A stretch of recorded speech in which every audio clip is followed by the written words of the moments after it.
India Sotheby's International Realty, a market leader in luxury residential sales, recently announced a growth of over 50% in gross property sales turnover in the financial year 2023 over financial year 2022.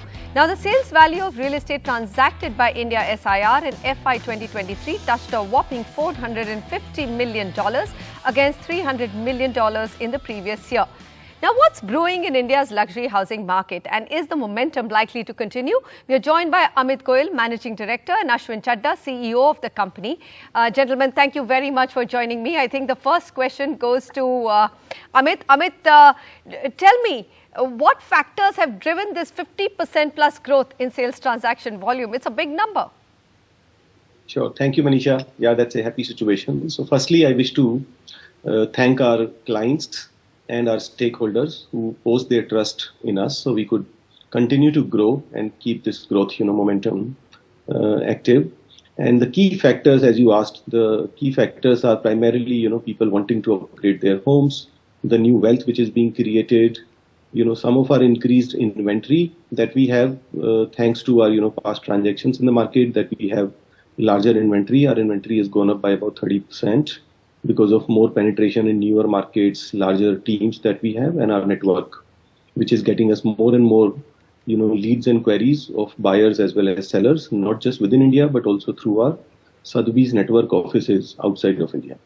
Okay. So what I'm hearing is that A, the demand has been good, and B, your own tentacles, or let's say strength, has increased in the India market. All right. Ashwin, do you believe that you will be able to, as an organization, maintain this growth momentum? I mean, you are riding on an excellent stock market run, lots of unicorns selling their stake, etc. The press release that you put out said that the organization is targeting $1 billion worth of property value in sales. So that's a big number and an ambitious number. Yes, it is an ambitious number, and we like to, take ambitious goals and achieve them. I think if you look at the macro situation in India, a lot of positives which I would like to highlight to our viewers. One being the Reserve Bank of India recently paused the interest rate hikes. Two, somewhat the inflation has been tamed. Three, if you look at our exports in our 75th year, we have managed to deliver a $750 billion of exports as a country. Four, the consumer sentiment index has been going up successively since May of 2020. So I do feel that this momentum is here to last. Yes, stock markets have given huge returns over the last 3 years, maybe not in the next couple of years, but there is one very big micro driver which we as real estate professionals see. You may be aware of the fact that the recent budget has made mutual fund returns for debt mutual funds and market-linked debentures taxable.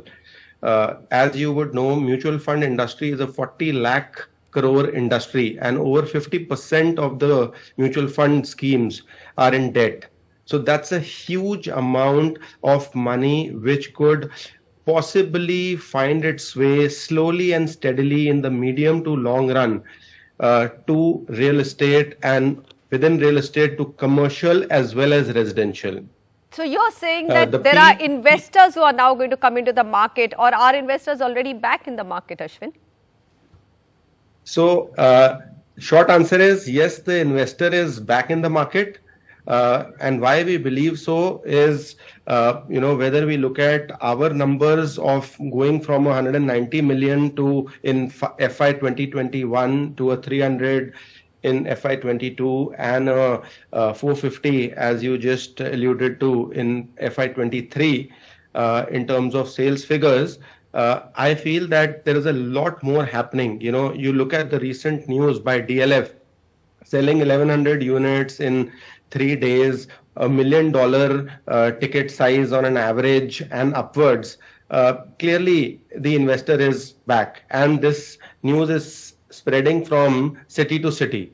So let's move on now. This growth number that you've pegged at, Amit, Is it all going to come from residential sales, or are there other segments that have contributed to the numbers this year and are likely to contribute going forward? Are there new segments of business that you will add, which you're actually positive about, optimistic about? So Manisha, our brand DNA remains luxury residential, and even this year, our almost 90% or a little over 90% revenues came from residential. But at the same time, we have, expanded some of our other verticals. We have expanded into the commercial vertical and capital markets, and also the design. So when we are selling these beautiful homes, we are also having a design team in-house, which can deliver clients, redevelopment or interiors, fit-outs, furnishing, etc. of their homes. At the same time, we've also expanded into prop tech. So we are working very actively with some tech companies. We've invested, in some companies already. And we are also exploring to get into the fractional as well as some AIF opportunities in the near future. All right, gentlemen, thank you very much for talking with me. Well, we are wrapping on a positive note, both on the front of what the committee, which is going to meet for the first time for completion of stalled projects, will come forth with, and of course also on this bullish sentiment for upper-end luxury housing in India. That's it from us. Goodbye.